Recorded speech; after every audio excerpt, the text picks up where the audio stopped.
네, 안녕하십니까. 근하여고등학교 대학 입시 특징 그리고 전략에 대해서 오늘 강의를 진행하겠습니다. 오늘 강의는 고등학교 3학년 학생들 뿐만 아니고 1학년, 2학년 학생들도 대입 전형이 어떤 방향으로 나아가고 있고 또 자신만의 그런 장기적인 계획을 한번 살펴보는 그런 계기가 되었으면 좋겠습니다. 자, 그럼 본격적으로 시작하기 앞서서 일단 차례를 한번 보겠습니다. 크게 네 가지로 구성이 되었는데 첫 번째는 2022학년도 대입 환경이 어떻게 변화했는지 한번 살펴볼 거고, 그 다음에 두 번째로는 대입 전형의 이해, 그 다음에 세 번째는 수능 시험의 이해, 그 다음에 마지막으로 수시 모집의 이해와 전형별 특징, 크게 네 가지로 한번 살펴보겠습니다. 자, 그럼 첫 번째, 2022학년도 현재 고3 학생들 대입 환경 어떻게 변화했는지 한번 보겠습니다. 자, 여러분들 다 잘 아시다시피 학력 인구는 점점 감소하고 있습니다. 밑에 표를 보시면 현재 대학교 3학년 학생들은 57만 명 정도라고 보시면 되고, 대학교 2학년 학생들은 50만 명, 그리고 대학교 1학년 학생들은 43만 8천 명 정도입니다.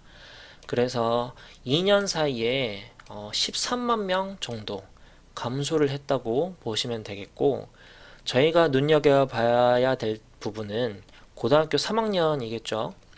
자, 고등학교 3학년은 현재 대학교 1학년에 비해서 14,000명이 더 늘어났습니다. 그리고 고등학교 2학년 학생들은 고3에 비해서 4,900명 정도 또 감소를 했고요. 근데 여기 앞에 보셨던 그 수치와는 달리 현재 고3, 고2 학생들은 증감폭에서 전년도와 크게 차이가 없습니다.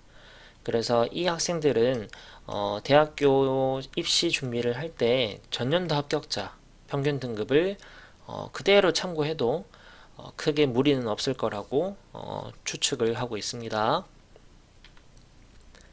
자, 그리고 공정성 강화 추진 로드맵이라 그래서 또 아래 표를 한번 살펴볼 건데요. 일단 빨간 글씨 부분 한번 보겠습니다. 학생부 기재 항목 축소라 되어 있는데 요거는 다음 장에서 자세하게 설명을 드리겠습니다.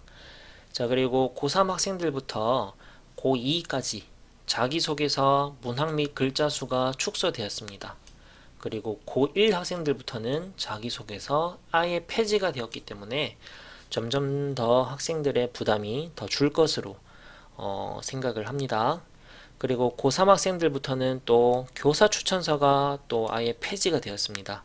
자, 교사 추천서가 폐지되었다라는 말은 학교생활기록부에서 행동 특성 및 종합의견 요거의 중요성이 점점 커지고 있다는 점 참고를 해주시면 되겠고, 그 다음에 마지막으로 볼 거는 정시 수능 위주 전형이 확대되고 있습니다.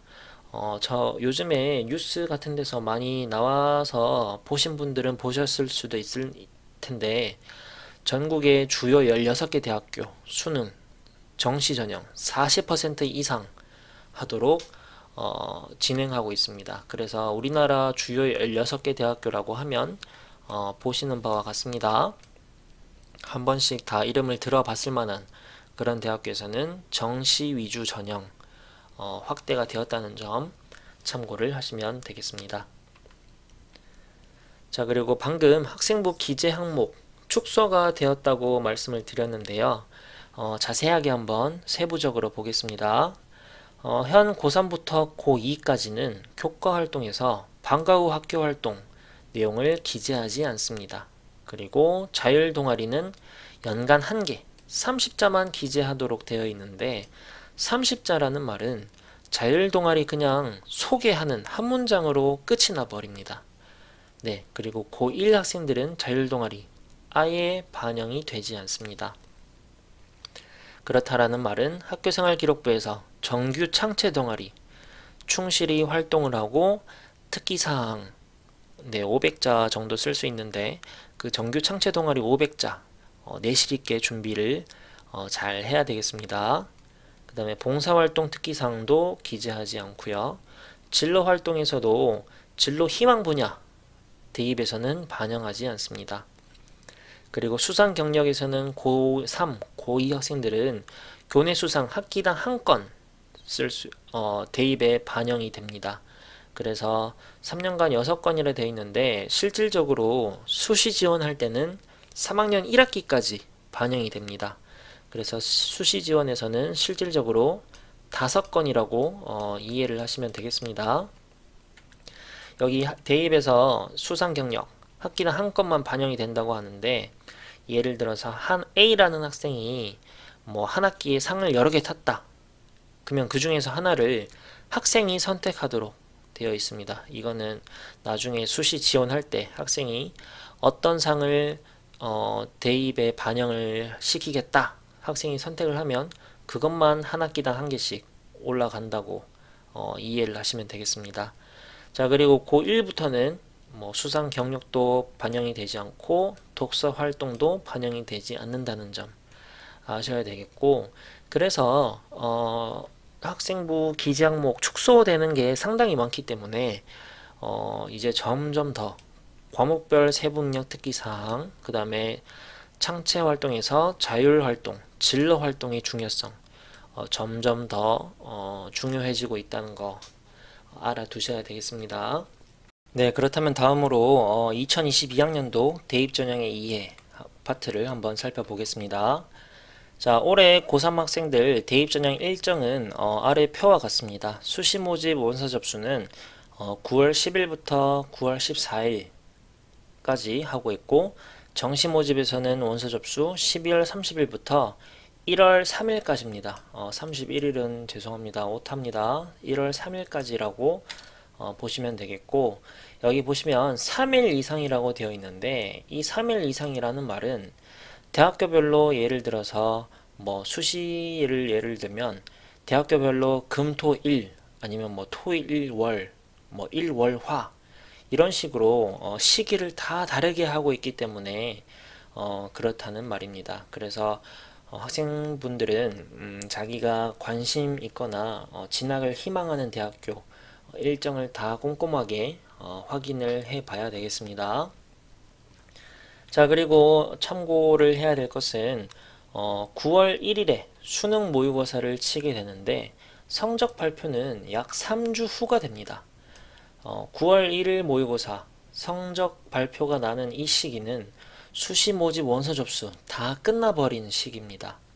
그래서 학생들은 6월 모의고사 성적으로 자신이 어느 대학교에 지원을 할 수 있겠다 정도를 한번 가늠해 보고, 그거를 바탕으로 수시 지원의 하한선을 설정을 하는 겁니다. 예를 들면 A라는 학생이 6월 모의고사 성적을 쳤는데 뭐 예를 들어서 계명대 정도의 성적이 나왔다. 그러면 수시 지원에서는 계명대를 맨 밑에 깔고 그 다음에 뭐 영남대, 경북대 뭐 등등등 상향 지원을 한번 해보는 게 일반적인 전략이라고 생각을 하시면 되겠습니다. 왜냐하면 6월 모의고사 쳐보니까 수능으로도 계명대를 갈 수 있는 성적이다. 그러면 수시에서는 굳이 계명대보다 낮춰서 대학교 지원할 필요가 없기 때문에 계명대보다 점점 더 상향 지원을 하는 게 일반적이라고 이해를 하시면 되겠습니다. 물론 개인적인 상황이나 뭐 수준 따라서 다를 수가 있기 때문에 자세한 것은 담임 선생님하고 심도 있게 상담을 한번 해 보셔야 되겠습니다. 자, 그 다음에 복수 지원 관련해서 지원 가능 횟수를 안내 드리겠습니다. 수시 모집에서는 최대 6회까지 지원을 할 수가 있고, 정시 모집에서는 군별 1회, 즉 가군, 나군, 다군 한 개씩 최대 3회 지원할 수가 있습니다. 그리고 추가 모집에는 제한 없음이라고 보시면 되겠습니다. 자, 지금 방금 수시 모집에서는 6장, 그 다음에 정시에서는 3장이라고 말씀을 드렸는데, 여기에 제한을 받지 않는 제한 예외 대학이 있습니다. 이런 거는 예를 들어서 산업대학, 그 다음에 전문대, 그 다음에 특별법에 의해 설치된 대학교, 예를 들면 육사, 해사, 공사, 그 다음에 뭐 경찰대, 뭐 과학기술원 등등등. 이런 대학교들은 6회, 뭐 수시 6회 제한, 그 다음에 정시 3회 제한, 제한을 받지 않습니다. 그래서 결론을 드리자면 일반 4년제 대학교 외에는 횟수의 제한이 없다라고 이해를 하시면 되겠습니다. 자, 그 다음에 이중 등록 금지라는 부분이 있는데 쉽게 말씀을 드리면 같은 2개 이상의 대학에 합격한 자는 입학할 학기가 같은 2개 이상의 대학에 합격한 자는 한 개의 대학에만 등록을 해야 됩니다. 예를 들어서 뭐 A 대학교, 그 다음에 뭐 B 대학교 둘 다 등록을 해버리면 그 해 전부 다 취소가 된다 라고 이해를 하시면 되겠습니다. 그러면 질문이 있을 수 있습니다. A에 등록을 했는데 B에 추가 모집이 됐다. 추가 합격을 했다. 그러면 이건 어떡하나요? 라고 질문이 들어올 수 있는데 이런 경우에는 A에 등록한 것을 취소 의사를 밝혀야 됩니다. 이 대학교에 전화를 해가지고 저기 등록 취소하겠습니다. 환불해 주십시오. 그렇게 요청을 하고 B 대학교에 등록을 해야 정상적인 등록 과정이 이루어진다는 점 꼭 아셔야 되겠습니다. 자, 그리고 2022학년도 대입전형의 변화를 보시면 전체 모집 인원 감소라고 적혀는 있지만 최근 3년 동안 계속해서 34만 명대 유지하고 있습니다. 34만 명대. 그래서 뭐 모집 인원은 뭐 계속해서 뭐 34만 명대 정도라고 생각을 하시면 되는데 점점 학생 수는 아까 보셨다시피 점점 줄는 추세이기 때문에 학생들의 경쟁률이 점점 더 감소하지 않을까라고 생각을 하고 있습니다. 물론 우리나라 상위 대학교는 크게 뭐 영향을 받지는 않겠지만 지방 사립대 같은 경우는 특히나 경쟁률 폭이 점점 더 심하게 떨어질 것으로 생각을 하고 있습니다. 자, 그리고 수시 모집, 정시 모집 비율을 보시면 75.7%가 수시, 그 다음에 정시에서는 24.3%라고 보시면 되겠습니다. 최근 3년 동안 수시 모집이 가장 적지만 그래도 여전히 수시에서 강세를 띠고 있다라는 점 봐주시면 되겠습니다. 자, 그 다음에 전국으로 봤을 때, 그 다음에 서울권을 봤을 때 어떤 전형을 주로 뽑나 수시에서 어떤 전형을 주로 뽑는지 한번 살펴보겠습니다. 전국 단위로 봤을 때 수시에서는 학생부 교과 전형이 대세를 보이고 있는 반면에 서울권에서는 수시 중에서 학생부 종합 전형 요 전형이 엄청난 대세를 이루고 있다는 점 보시면 되겠습니다. 자, 그리고 수시 모집은 학생부, 정시 모집은 수능 위주 선발이라고 되어 있는데 방금 보여드렸다시피 이거는 전국 단위입니다. 전국 단위로 봤을 때는 교과 전형 42.9%라고 보시면 되고 종합 전형은 22.9%, 그 다음에 수능 위주 21.9% 라고 보시면 되겠습니다. 그래서 전국 단위에서는 교과 전형, 종합 전형, 수능 위주 순으로 학생들을 뽑고 있다는 점 보시면 되겠습니다. 자, 그리고 이거는 서울 11개 대학, 주요 11개 대학교 전형별 모집 인원인데요. 여기 보시면 서울대, 그 다음에 뭐 연세대, 고려대 등등등 있는데 총 합을 보겠습니다. 학생부 교과 전형은 4,100명 정도밖에 안 되는데 학생부 종합 전형은 12,700명 정도가 됩니다. 아까 전국 단위로 봤을 때는 교과가 우세했는데 서울권에서는 종합이 우세한 거 자세한 수치로 눈에 띄게 잘 나타나 있습니다. 네, 그럼 다음으로 수능 시험의 이해 파트 한번 보시겠습니다. 자, 2022학년도 올해 고3 학생들부터 수능 체제 아래와 같이 개편이 되었습니다. 일단 눈여겨보실 부분은 국어와 수학에서 선택 과목이 하나 있습니다. 국어를 먼저 보시면 독서와 문학은 공통으로 되어 있지만 언어와 매체, 합법과 작문 이 둘 중에 한 과목을 선택하도록 되어 있습니다. 일반적으로는 언어와 매체 과목이 난이도가 조금 높다고 학생들 사이에서 인식이 되어 있습니다. 자, 그리고 수학 과목에서는 수학 1, 수학 2가 공통으로 들어가 있고 확률과 통계, 미적분, 기하 셋 중에 하나 선택하도록 되어 있습니다. 학생들 사이에서는 미적분과 기하가 난이도가 조금 높다라고 인식이 되어 있습니다. 자, 그리고 여기 맨 밑에 보시면 EBS 연계율은 현행 70%에서 50%로 축소가 되었고요. 그 다음에 과목 특징에 맞춰서 간접 연계가 되었다는 점 알아두셔야 되겠습니다. 그리고 제2 외국어 한문 과목도 절대평가로 변경이 되었기 때문에 소위 말해서 뭐 잘 찍어서 뭐 예를 들어서 제2 외국어 아랍어 과목을 선택해서 뭐 잘 찍어가지고 뭐 1, 2등급 받는다. 그런 현상은 이제는 발생하지 않을 것으로 예측을 하고 있습니다. 자, 그리고 이거는 대학별 수능 선택 과목 지정 현황입니다. 인문사회 계열부터 한번 보시면 인문사회 계열은 선택 과목 아무거나 해도 상관이 없습니다. 국어에서는 화법과 작문, 언어와 매체 아무거나 쳐도 상관이 없고 수학에서도 마찬가지. 확률과 통계, 미적분, 기하 아무거나 쳐도 상관이 없습니다. 탐구도 마찬가지. 사회과학 구분 없다고 보시면 되겠습니다. 참고로 여기 밑줄 친 루터대학교, 안양대학교, 용인대학교는 수학을 반영하지 않는다라는 점 참고하시면 되겠습니다. 인문사회 계열이었습니다. 자, 다음으로 자연계열을 한번 보시면 자연계열에서도 국어는 화법과 작문, 언어와 매체 아무거나 쳐도 상관이 없습니다. 다만 수학 같은 경우는 확률과 통계는 반영하지 않고 미적분 아니면 기하 둘 중에 하나만 보겠다고 하는 대학교가 여기 아래 보시는 바와 같습니다. 여기 보시면 일반적으로는 상위권 대학 자연계열 미적분 기하 요구하고 있다라는 점 보시면 되겠습니다. 이 대학교들은 여기 있는 대학교보다는 그래도 인식이 약간 상위권이라고 그렇게 이해를 하시면 되겠습니다.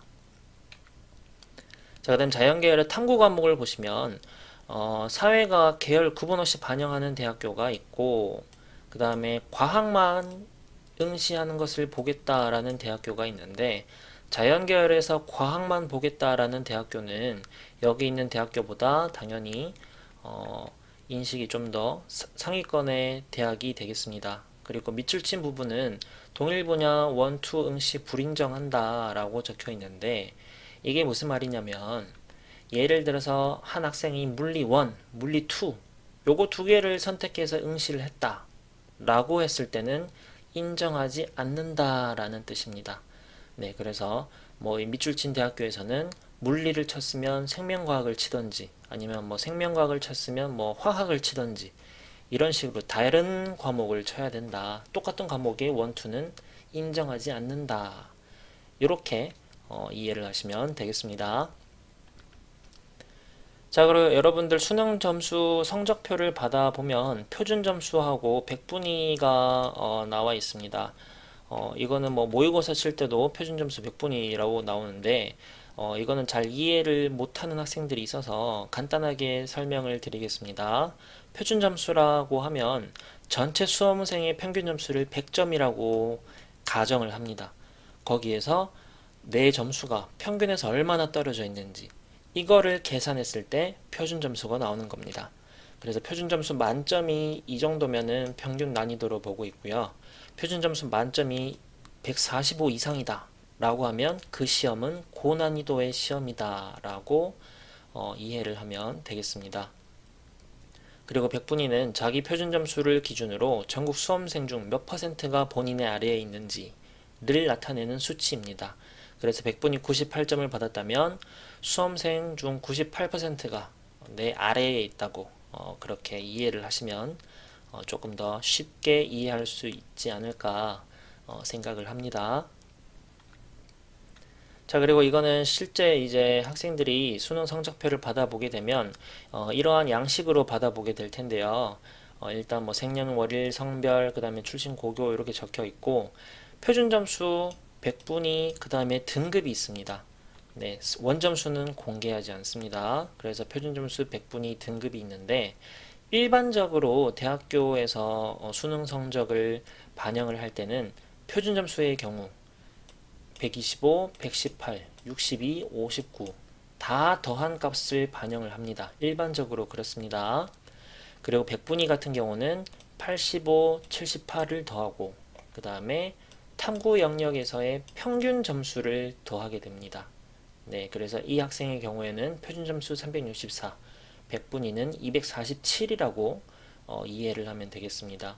평균적으로 일반적으로 대학교에서 이렇게 반영을 하는 거고 다르게 계산을 하는 대학교도 있을 수 있으니까 그거는 한번 대학교의 입학처에 가서 한번 꼼꼼하게 살펴봐야 되겠습니다. 그리고 여기 수능 성적표에 등급이 나타나 있는 것은 수시에서 수능 최저 등급을 맞췄는지 그 여부를 확인하는 용도로 쓰인다고 생각하시면 되겠습니다.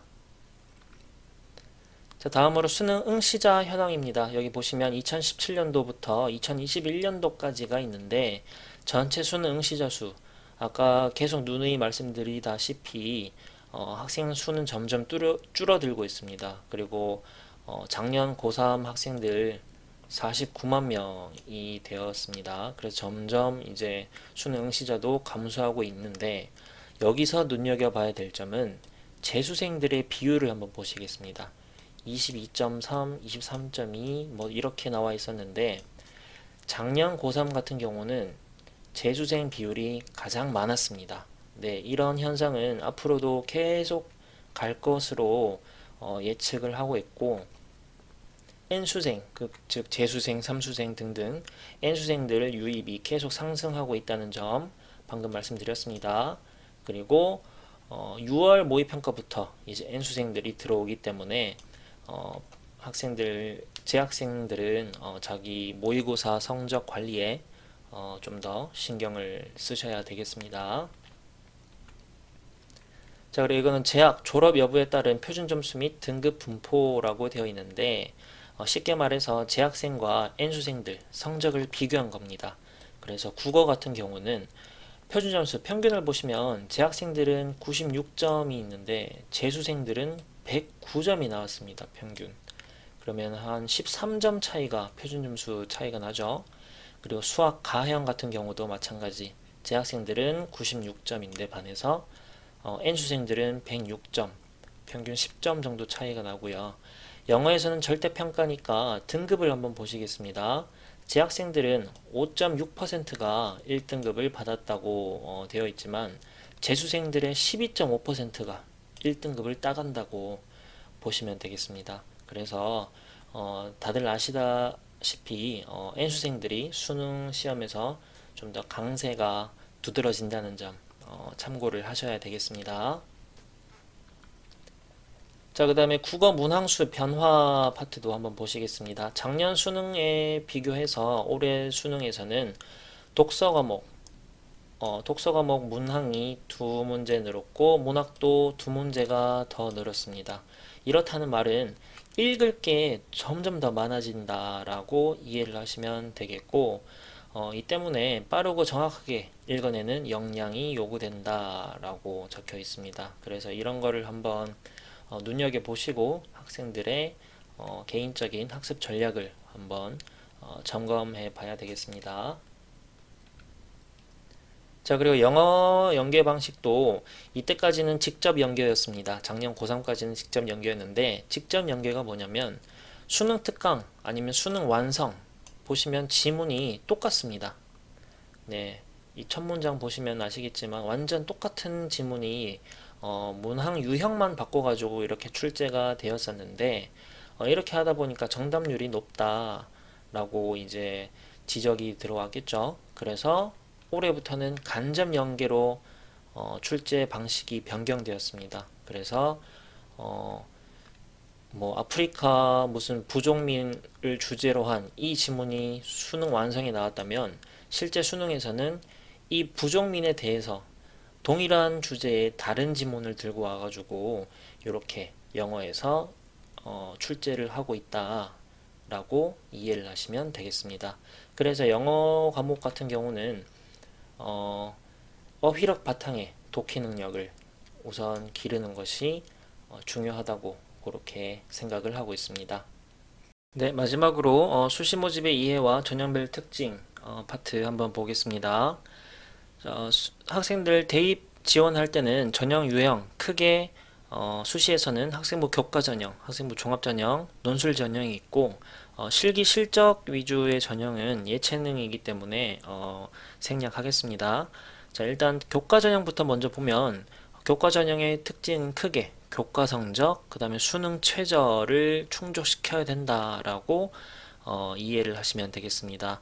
학생부 교과 전형에는 대부분 수능 최저가 걸려 있다는 점 이해를 하시면 되고, 학생부 종합 전형 같은 경우는 교과 성적도 중요하고 그 다음에 비교과 활동도 중요하고 일부 상위권 대학에서는 수능 최저 걸려 있다는 점 확인을 하셔야 되겠습니다. 그래서 본인이 희망하는 대학교에 혹시나 수능 최저가 있는지 없는지 그 여부를 꼼꼼하게 확인을 해 보셔야 되겠습니다. 그리고 논술 전형도 마찬가지 교과 역량, 그 다음에 논술 역량, 그 다음에 수능 최저가 있는데 그 중에서 가장 중요한 것은 논술 역량, 그리고 수능 최저가 대부분 걸려있기 때문에 이것도 중요하게 한번 확인을 꼼꼼하게 하셔야 되겠습니다. 자, 그러면 첫 번째로 학생부 교과 전형에 대해서 특징을 간략하게 소개해 드리겠습니다. 학생부 교과 전형은 방금 말씀드렸다시피 수능 최저 학력 기준이 대부분 걸려 있습니다. 그래서 이거를 내가 충족할 수 있을까 판단을 한번 빠르게 하고 그 다음에 담임 선생님하고도 상담을 꼼꼼하게 해야 되겠죠. 그 다음에 교과 성적 반영 방법도 대학교마다 다 다르기 때문에 확인을 하셔야 되겠습니다. 특히 진로 선택 과목을 어떻게 반영하는지 이것도 한번 살펴보고 본인에게 유리한 대학교를 선택하는 것이 바람직하다라고 생각을 하시면 되겠습니다. 학생부 교과 전형은 크게 특징을 드리자면 예측 가능성이 높습니다. 그리고 충원 합격률이 높아요. 그래서 본인의 성적으로 어느 대학교 정도 지원을 할 수 있겠다, 그렇게 생각을 하시면 되고, 그렇기 때문에 학생들은 교과 전형에서는 안정권으로 많이 지원을 하는 추세입니다. 네, 그래서 본인이 어느 정도 성적으로 어느 대학교 갈 수 있겠다, 그 대학교를 교과 전형으로 하한선에 두고 그 다음에 종합 전형으로 상향 지원하는 것이 일반적이라고 생각을 하시면 되겠습니다. 그래서 교과 전형 합격을 위해서는 전년도 성적을 비교해보고 그 다음에 교과 성적, 본인의 성적을 분석하고 단계별 선발 유무, 배수를 한번 확인해 보시고, 면접이 있으면 그래도 그만큼 경쟁률은 더 낮아지겠죠. 면접이 없으면 경쟁률은 더 높아질 것이고, 혹은 면접으로 내가 성적은 딸리지만 면접으로 뒤집을 수 있을지 그것도 한번 고려를 해 보셔야 되겠습니다. 자, 그리고 이거는 서울 소재 16개 대학교 교과 전형을 한번 보시겠습니다. 밑에 이 네모친 대학교는 교과 전형이 없었다가 올해부터 교과 전형을 신설한 대학교입니다. 그래서 건국대, 경희대, 동국대, 서강대 교과 전형 보시는 바와 같이 신설하였습니다. 그리고 성균관대, 연세대 교과 전형 신설하였습니다. 화면을 잠시 멈추고 본인이 관심 있는 대학교 그런 비율을 확인해 보시면 되겠습니다. 넘어가겠습니다. 자, 그리고 서울주예대학교 진로 선택 과목 A부터 C로 나눠지는데 반영 방법은 크게 하나, 둘, 셋, 넷, 다섯, 6가지 방법입니다. 대부분의 대학교, 서울권의 대부분의 대학교는 진로 선택 과목을 반영하지 않지만 반영하는 대학교들은 이런 방식으로 반영을 한다라고 보시면 되겠고, 그래서 본인에게 유리한 방식을 하는 그런 대학교에 지원을 하는 것이 바람직하다라고 보시면 되겠습니다. 자, 그 다음 학교장 추천 전형입니다. 여기 보시면은 뭐 서울대, 가톨릭대, 서울교대, 경인교대 해서 뭐 이렇게 있는데요. 일단 추천 기준을 보시면 제한 없는 대학교가 있습니다. 이 교과 전형에서 추천 인원이 제한 없다라고 하면 이거는 그냥 쉽게 말해서 교과 전형이라고 보시면 됩니다. 네, 그래서 서울교대 같은 경우는 교과 전형이구나 생각하시면 되고, 가톨릭대 종합, 이거는 뭐 의예, 약학, 간호, 신학인데 어쨌든 제한이 없으니까 이건 그냥 종합 전형이구나 정도로 이해를 하시면 되겠습니다. 수능 최저 없는 대학교 한번 확인해 보시면 되겠습니다. 넘어가겠습니다. 자, 그리고 고려대 같은 경우는 전형 방법 교과 80%, 서류 20%로 되어 있습니다. 크게는 교과 전형인데 서류를 보겠다는 말은 뭐 생활기록부에 뭐 세분야 특기사항이라든지 동아리라든지 뭐 행동 특성이라든지 그런 것도 보겠다는 말입니다. 그래서 교과 전형이지만 종합 전형의 성격을 띠고 있다라는 점 참고하시면 되겠습니다. 네, 그리고 동국대도 마찬가지 교과 전형이지만 교과 60%, 서류는 40%가 되어 있습니다. 그래서 이것도 고려대와 마찬가지로 교과 전형이지만 종합의 성격이구나 라고 이해를 하시면 되겠습니다. 넘어가겠습니다.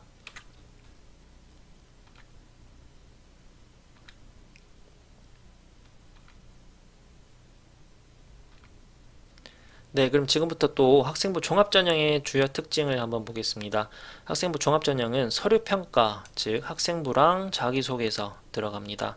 그리고 자기소개서는 아까 말씀드렸다시피 올해 들어서 기재 항목이 축소가 되었고 뭐 문항수라든지 글자수가 축소가 되었습니다. 그래서 작년 학생들보다는 부담이 더 적어질 것으로 그렇게 생각을 하고 있습니다.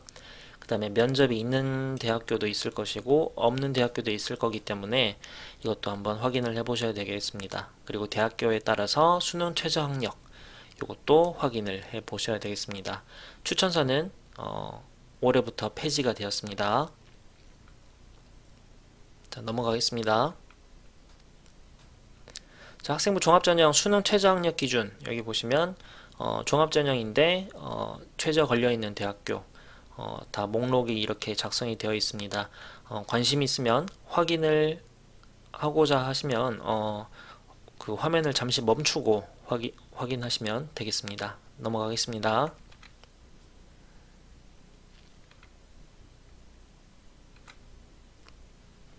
네, 학생부 종합전형에서 서류평가 요소는 크게 네 가지로 나뉩니다. 학업 역량, 그 다음에 전공 적합성, 그 다음에 발전 가능성, 인성 이 네 가지로 학생들 생활기록부라든지 자기소개서에서 이 네 가지 역량을 평가한다고 그렇게 이해를 하시면 되겠습니다. 학업 역량 같은 경우는 요 파트에서 평가를 하고 전공 적합성은 요 파트, 그 다음에 발전 가능성은 여기, 인성 같은 경우는 여기에서 평가가 주로 이루어진다고 이해를 하시면 되겠습니다.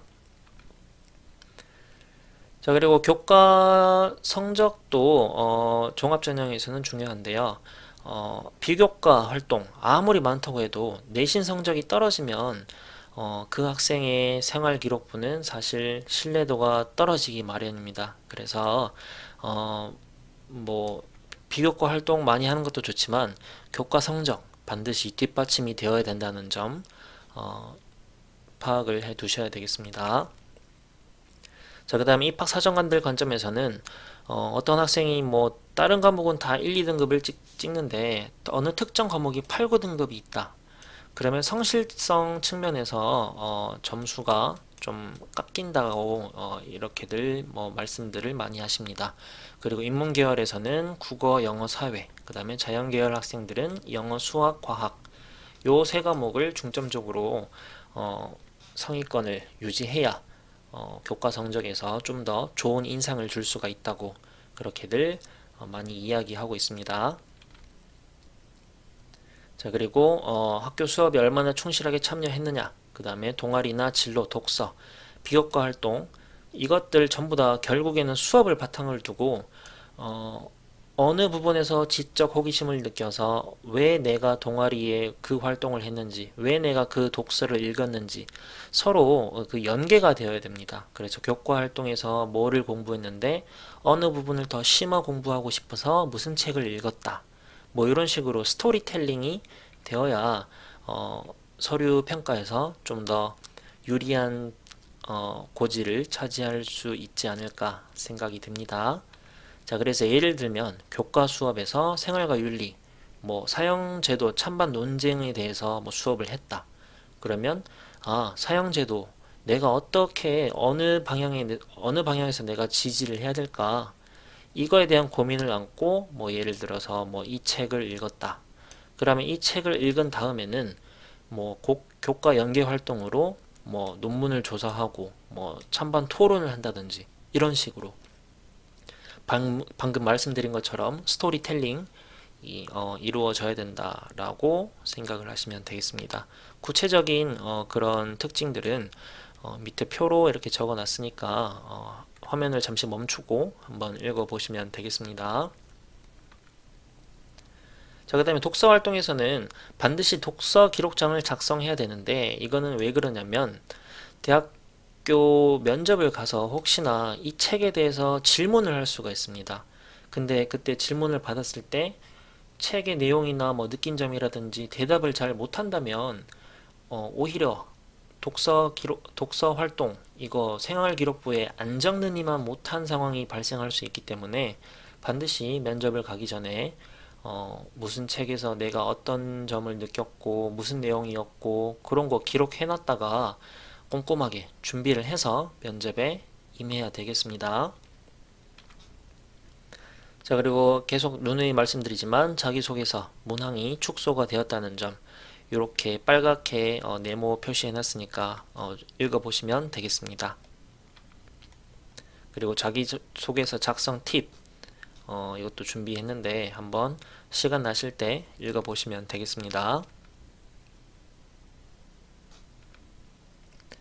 네, 그 다음에 논술 전형 실시 현황입니다. 여기 보면은 논술 100%로 보겠다는 대학교는 뭐 이런 대학교가 있고, 그 다음 논술 90%, 학생부 10% 보는 대학교는 뭐 홍익대, 뭐 등등등 이렇게 있습니다.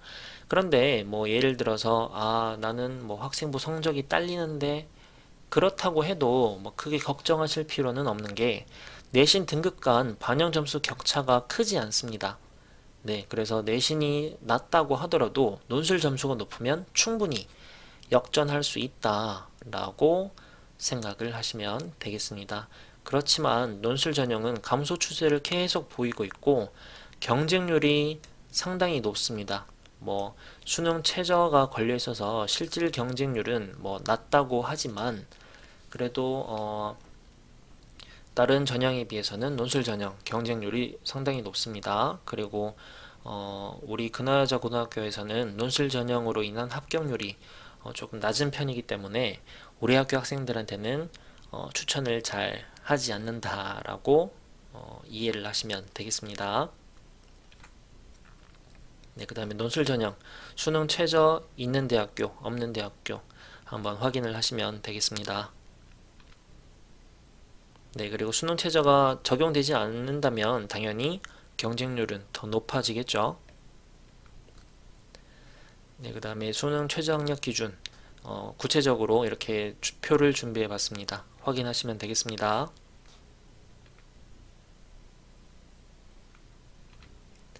네, 그래서 만약에 나는 뭐 내신 성적이 낮다 그렇지만 상위권 대학을 가고 싶다 라고 하는 학생들은 논술 전형 한번 시도를 한번 해봐도 되지만 논술 전형은 반드시 기출문제 많이 풀어보고 그 다음에 적어도 1, 2년 정도는 준비를 꾸준하게 해야 합격률이 좀 더 있다고 그렇게 생각이 됩니다.